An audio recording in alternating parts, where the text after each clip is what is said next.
Alright, just down in the basement here working on the head unit for the Ram. So I'm getting ready to install the aftermarket bezel that I bought for a 9-inch display. And what I've done is I've bought an adapter to go from 9-inch to a 10-inch display. So this basically is what you need to mount into your Ram 3500.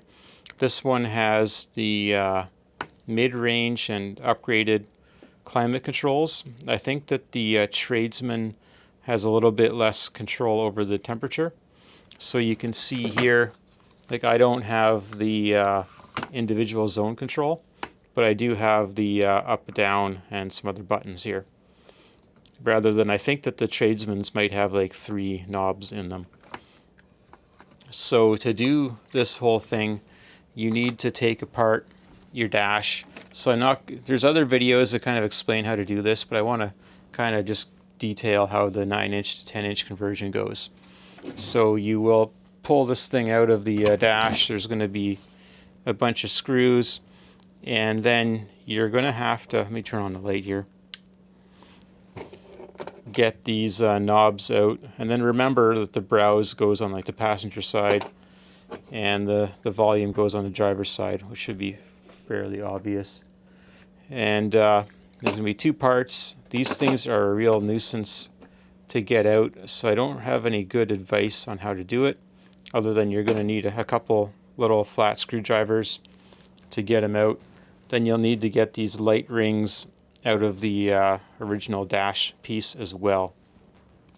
And once you get all this apart, it's just a universal 9-inch to 10-inch adapter, and you put in these little squares to hold this in. So you put like 4 screws in the back into the radio, and then another 8 screws to hold this on, and then after that more screws. It just keeps going on and on.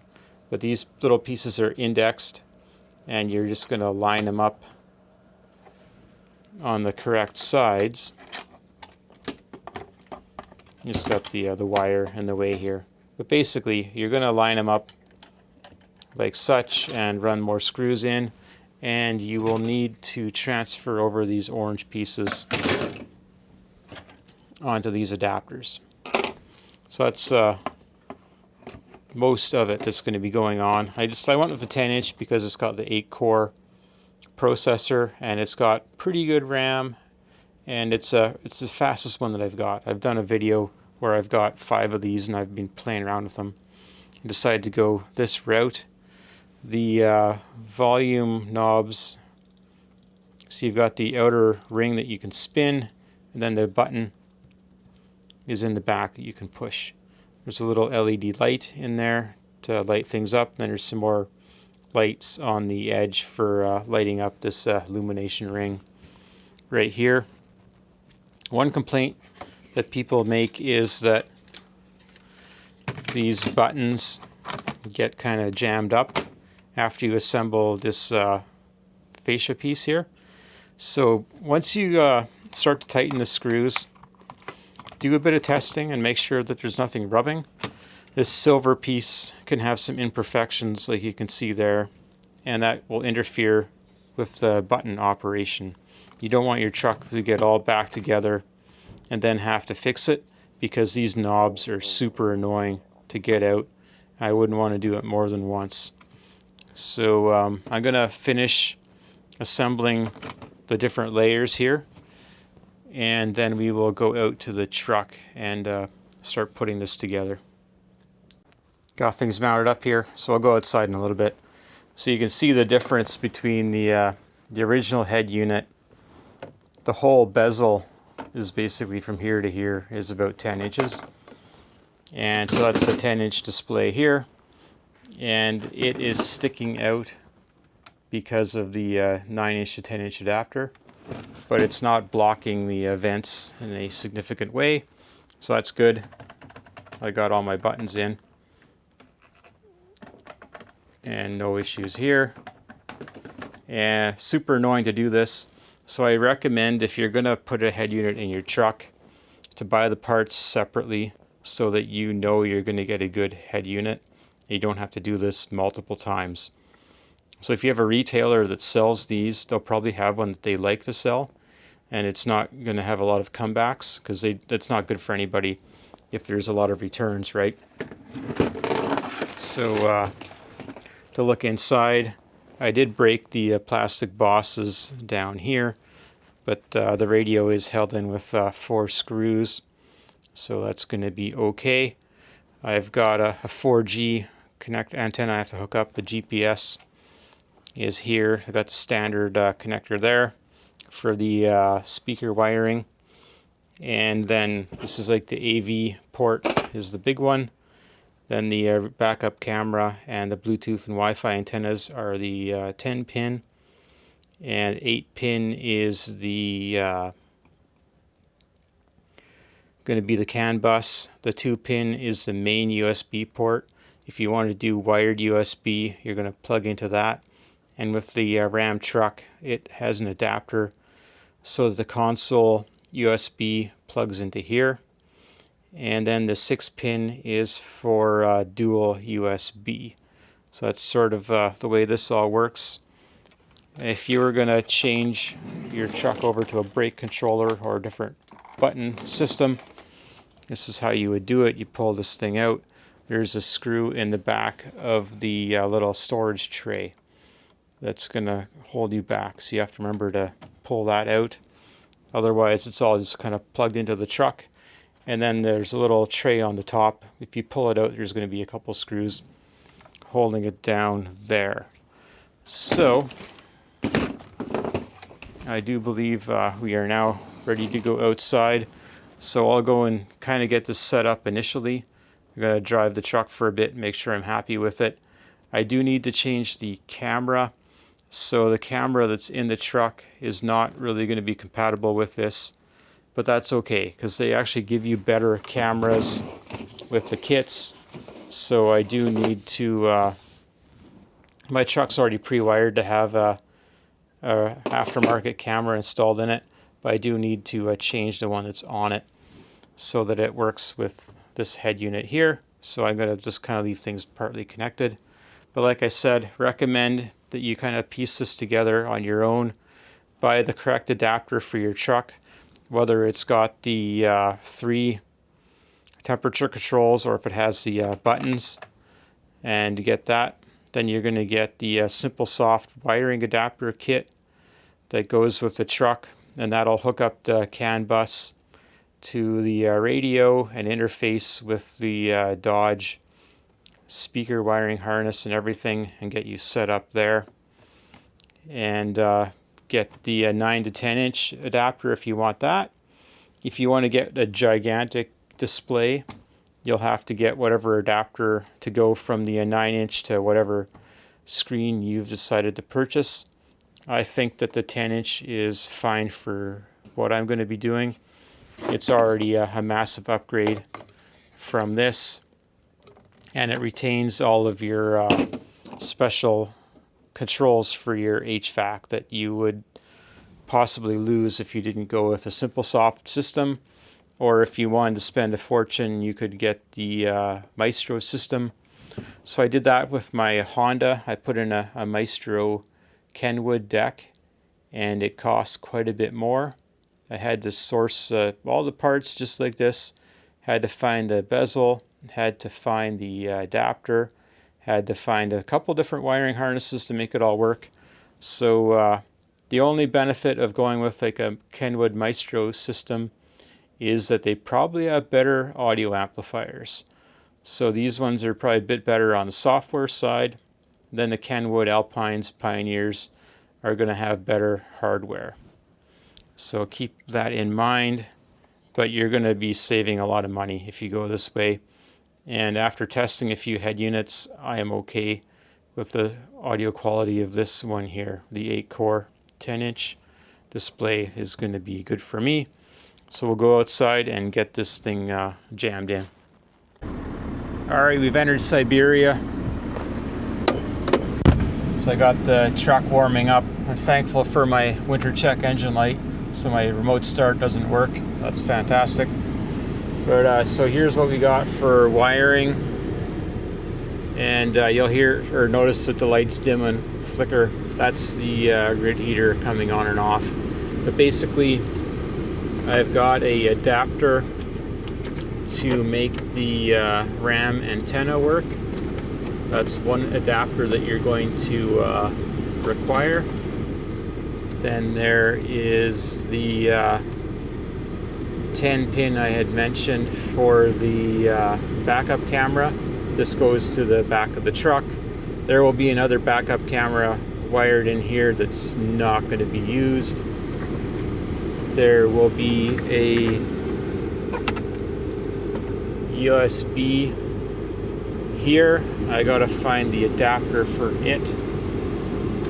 It's in here somewhere, and that's going to plug into the back of the radio, maybe on the seat here somewhere. But definitely need to find out where that went. Here it is here. So that's the primary USB port. So that's going to go into the 4-pin connector on the back of the radio, so that I can use the USB port here, and that would also be the wired Android audio.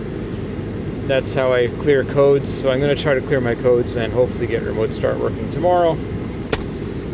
If not, it'll be a chilly drive in the morning. Let's just say that.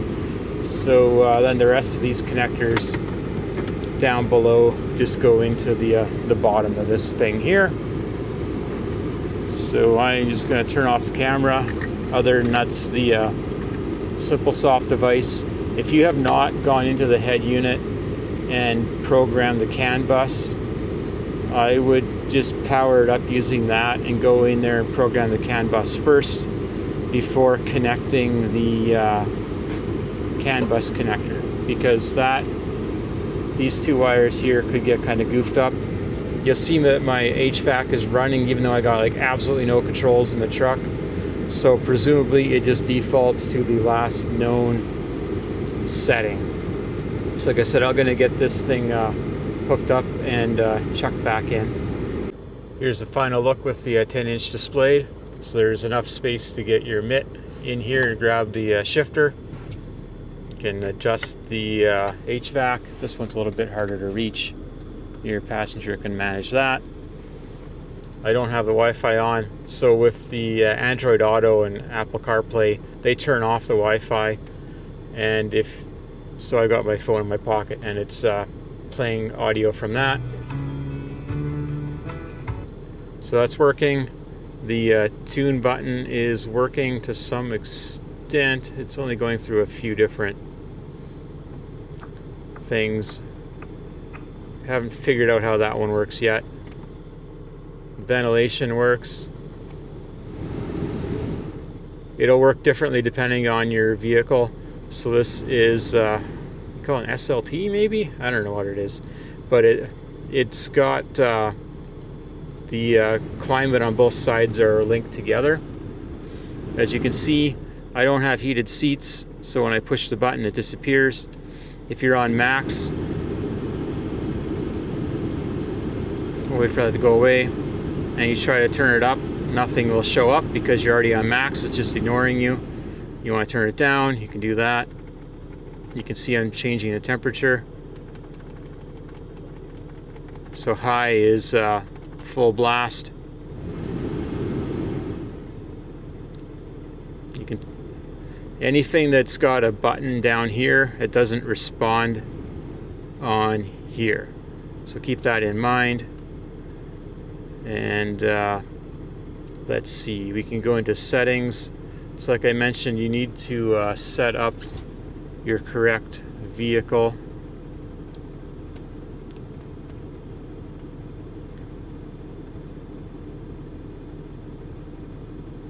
This one's got SIM cards in it.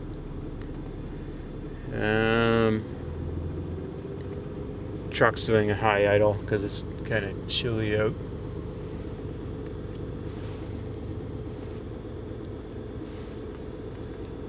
Go into the car app, maybe that'll do it. Maybe not.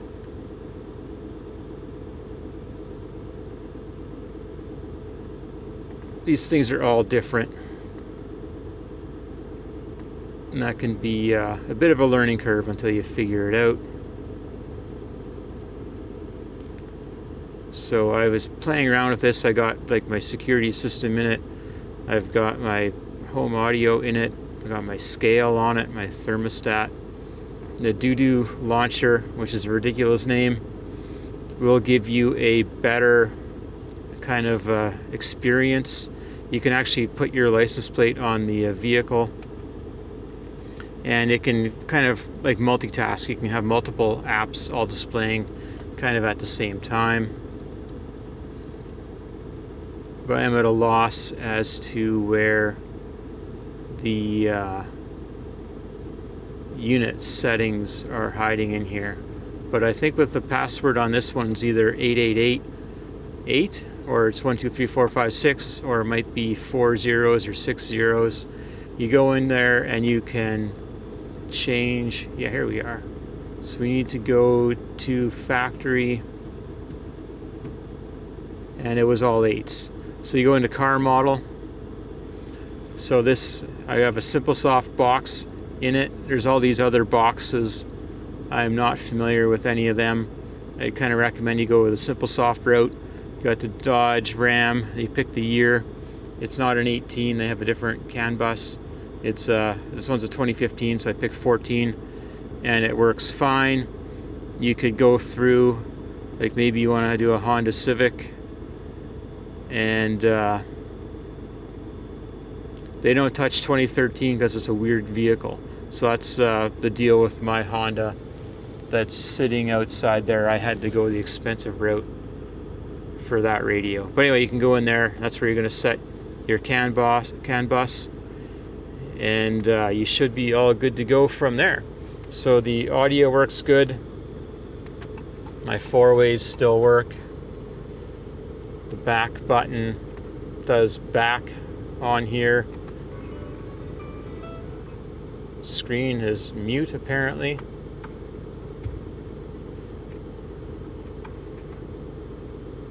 And fan control is the fan on the actual unit, so we don't need to worry about that.